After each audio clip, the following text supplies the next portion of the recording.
12월 25일은 성탄절입니다. 다 아시죠? 전 세계 그리스도인들이 이날을 예수님의 탄생일로 기념하고 있습니다. 그런데 이날이 예수님이 탄생하신 정확한 예수님의 생일은 아닙니다. 성경이 기록하고 있지 않기 때문에 예수님이 언제 태어나셨는지, 정확히 몇 월 며칠 날 예수님이 태어났는지 알고 있는 사람은 아무도 없습니다. 12월 25일을 성탄절로 기념하게 된 것은 AD 336년부터입니다.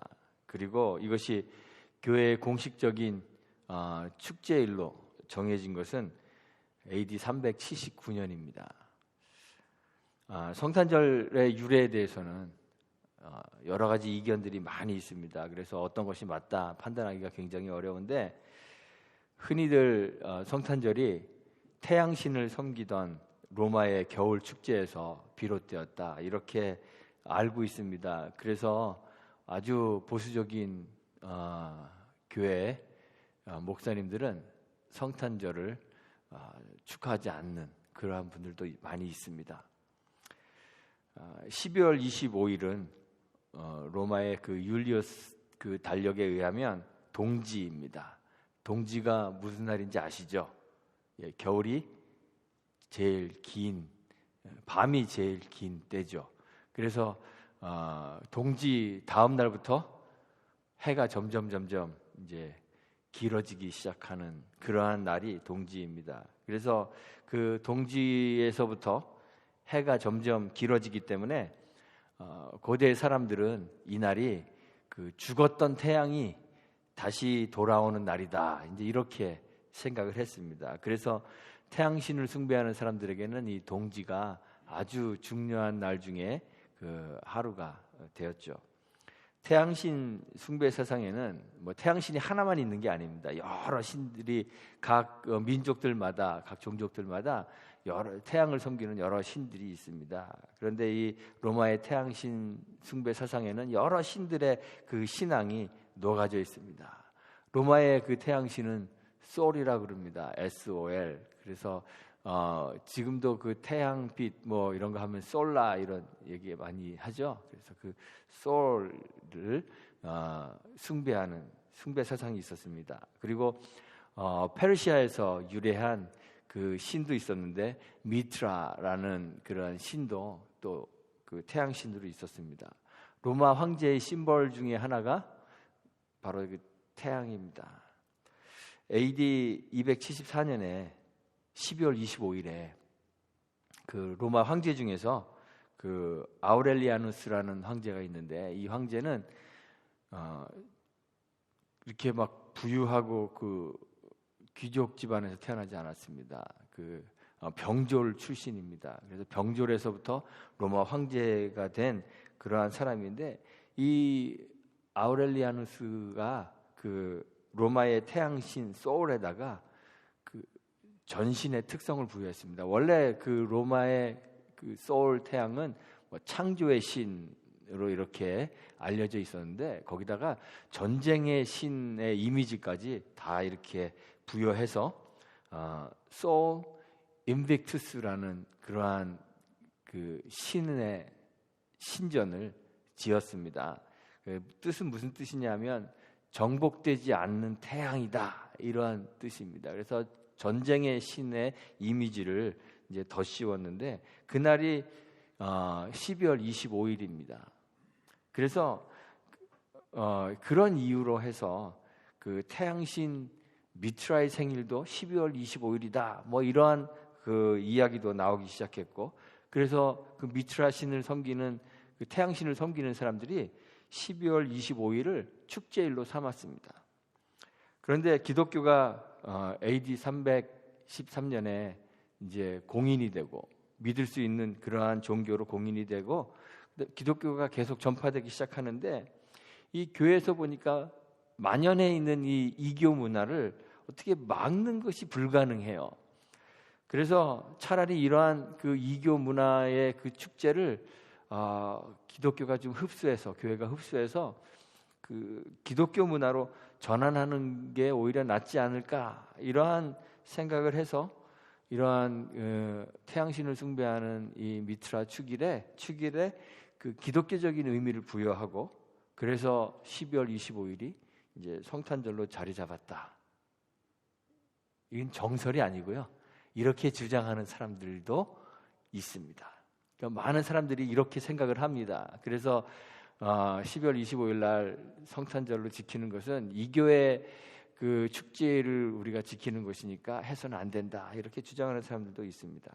그런데 그 역사적 기록들을 보면 4세기 중엽, 그러니까 350년 그 어간에 이전에는 그 소울 인빅투스 축제가 있었다는 기록이 별로 없습니다. 그리고 그 소울 인빅투스가 로마의 공식 수호신으로 이렇게 공포되기 이전에 AD 한 200년 경에 교부 가운데 히폴리투스라는 교부가 있는데, 이 교부가 그 수태고지일, 그러니까 천사가 나타나서 마리아에게 내가 잉태하였다, 성령으로 잉태했다라고 말한 그 수태고지일을 3월 25일로 그렇게 생각을 하고 있었어요.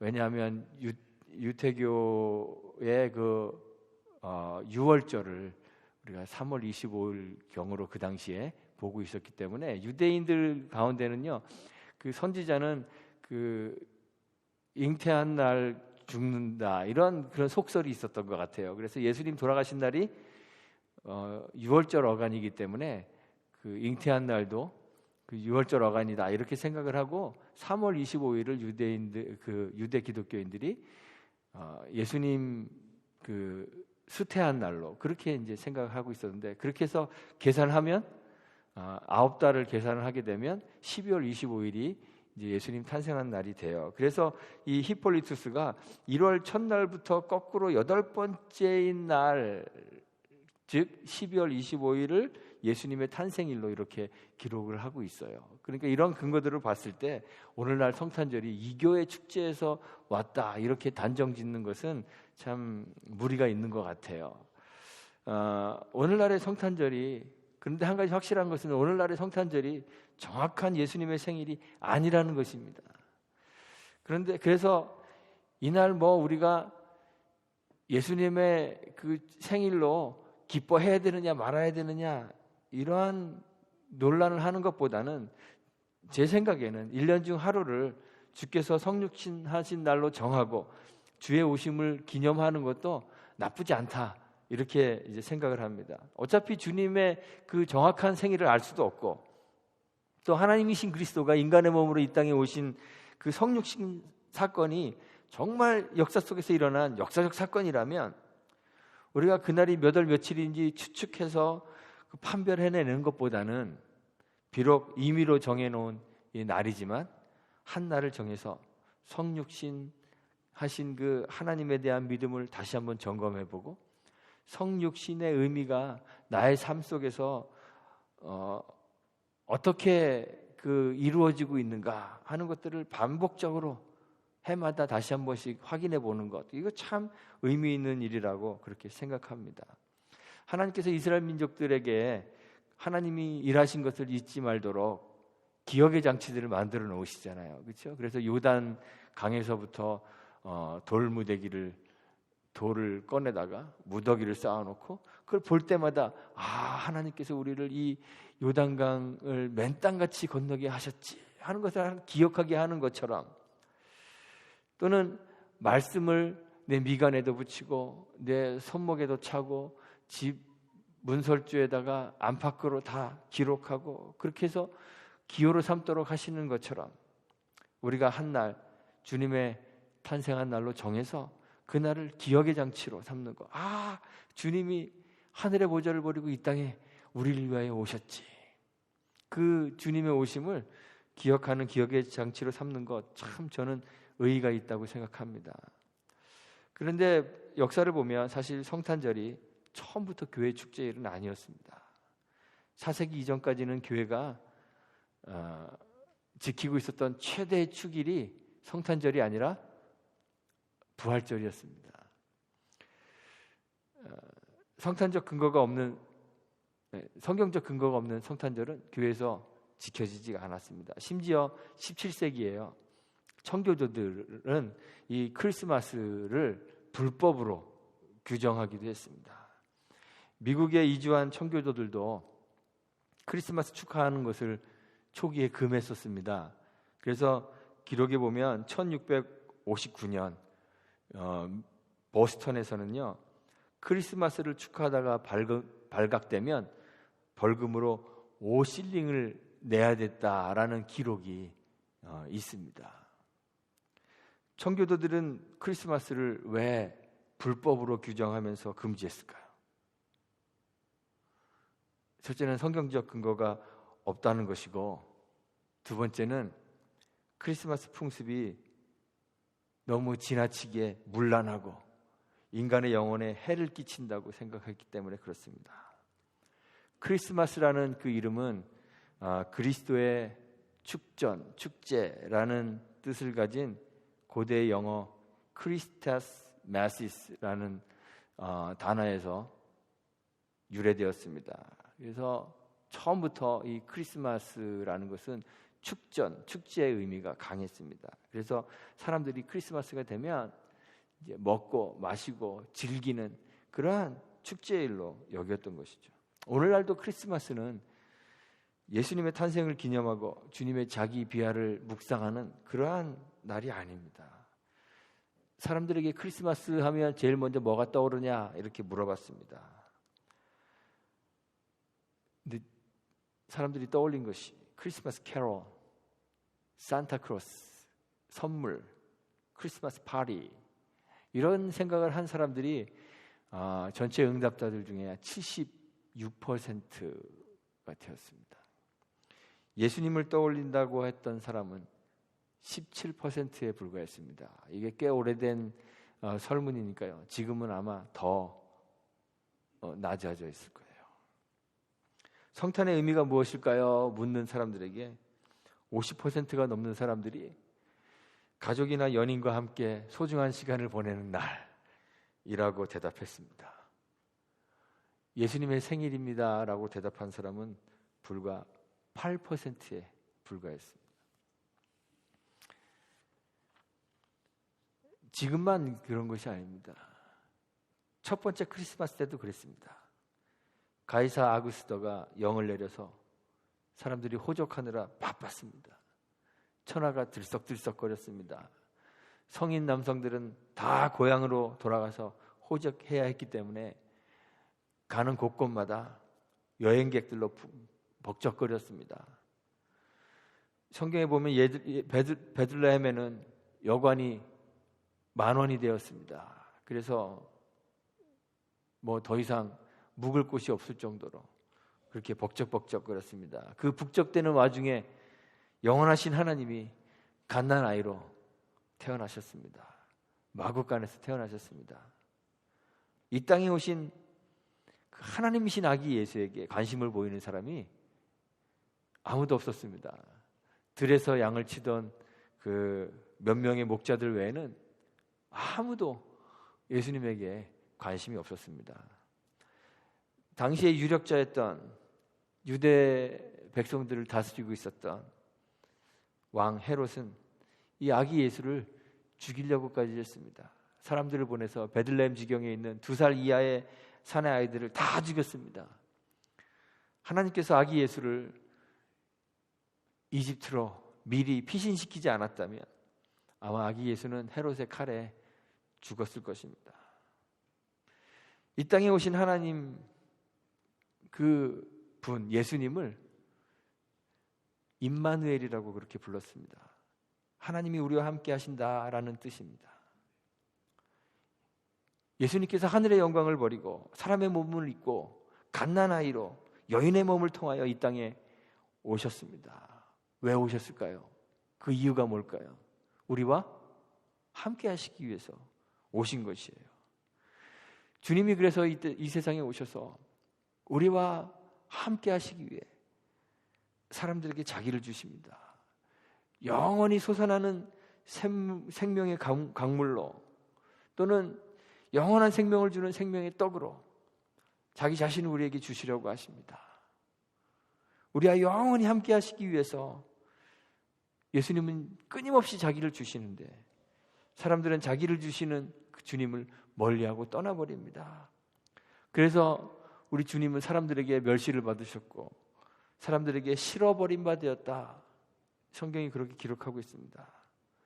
그리고 예수와 함께 거하는 것 사람들이 너무너무 싫어해서 그를 이 땅에서 제거해버리려고까지 했습니다.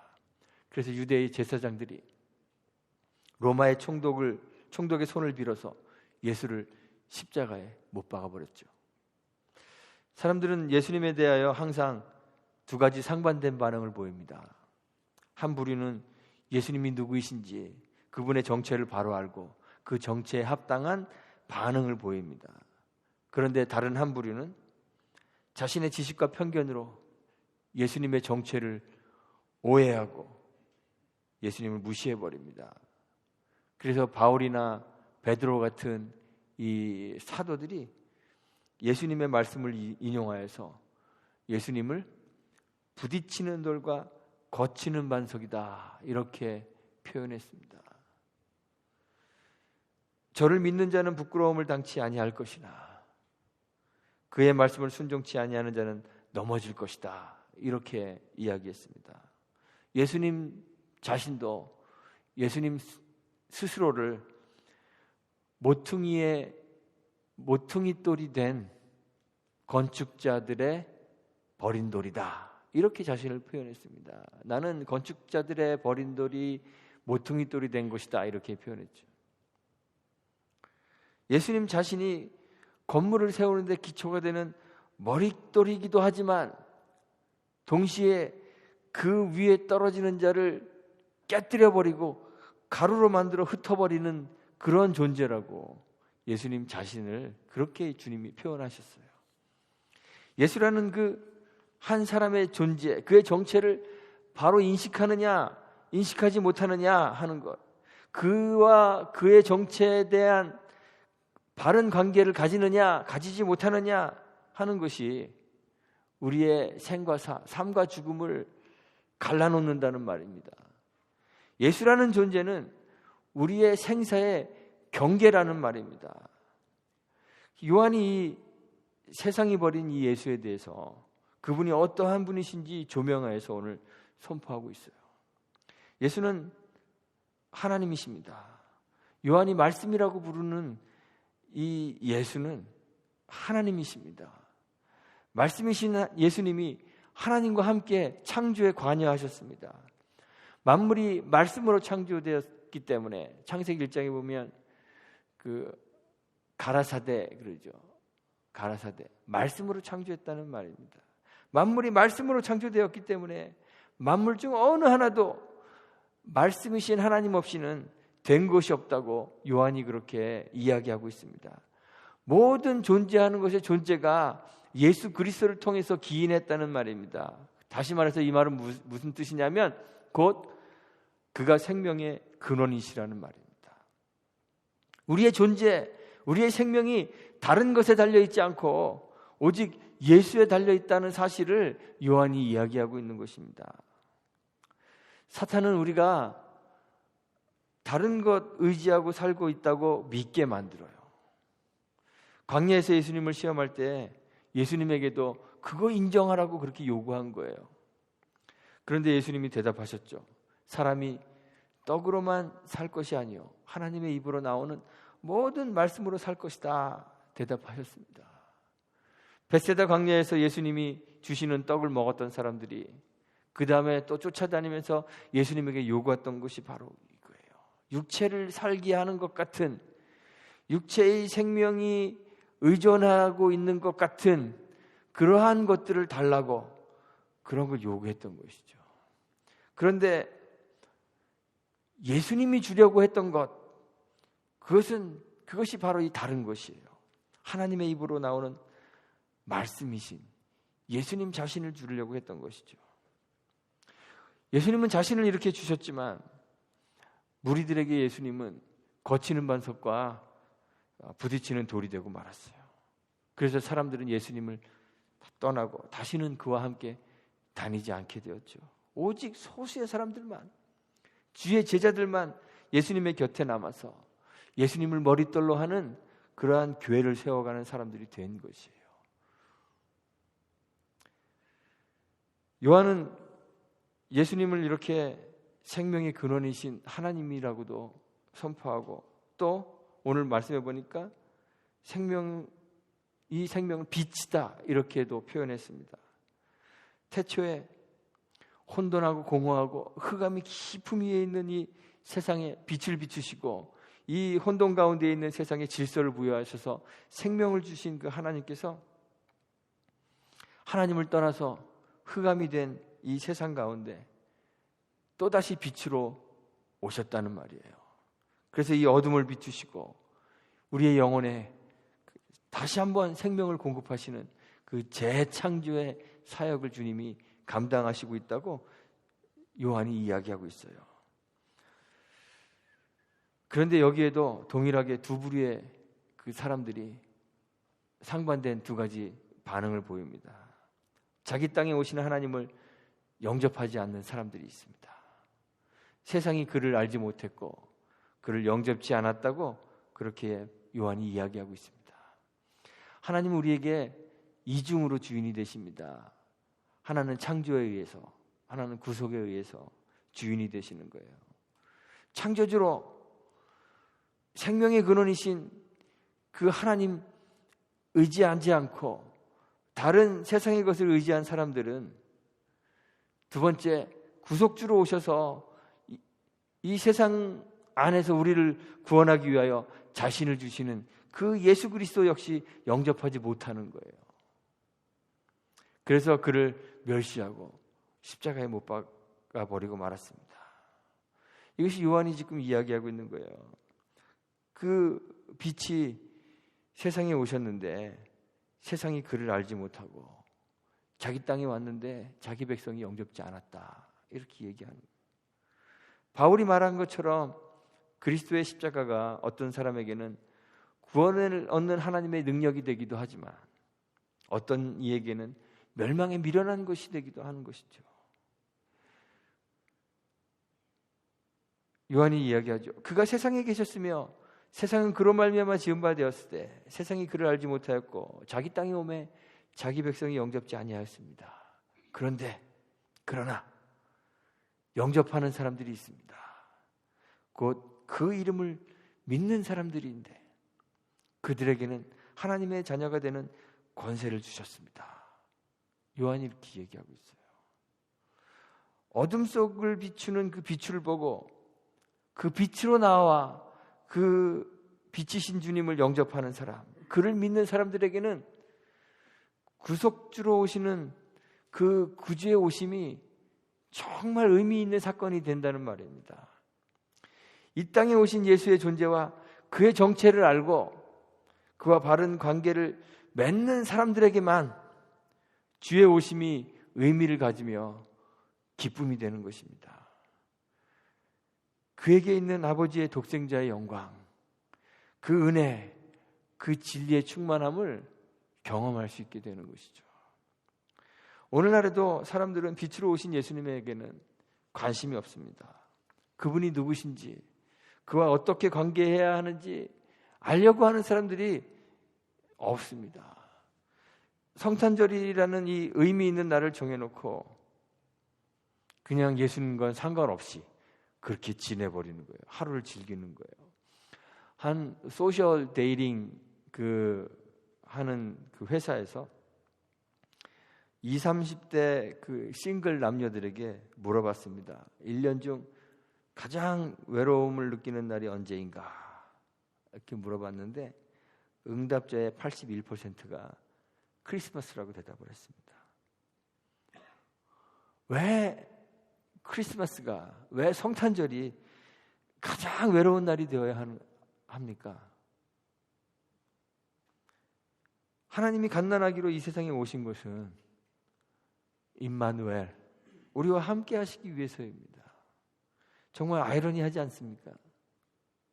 하나님이 죄로 고독한 우리와 함께 하시기 위해서 하늘 보좌를 버리고 이 땅에 우리 가운데 오셨는데 바로 그날 사람들이 가장 외로워하는 거예요. 텍사스 대학의 그 연구소에 따르면 5살짜리 아동 중에서 85%가 산타크로스를 진짜로 믿는다 그래요. 83%가. 제가 거짓말했네요. 85%가 아니라 83%.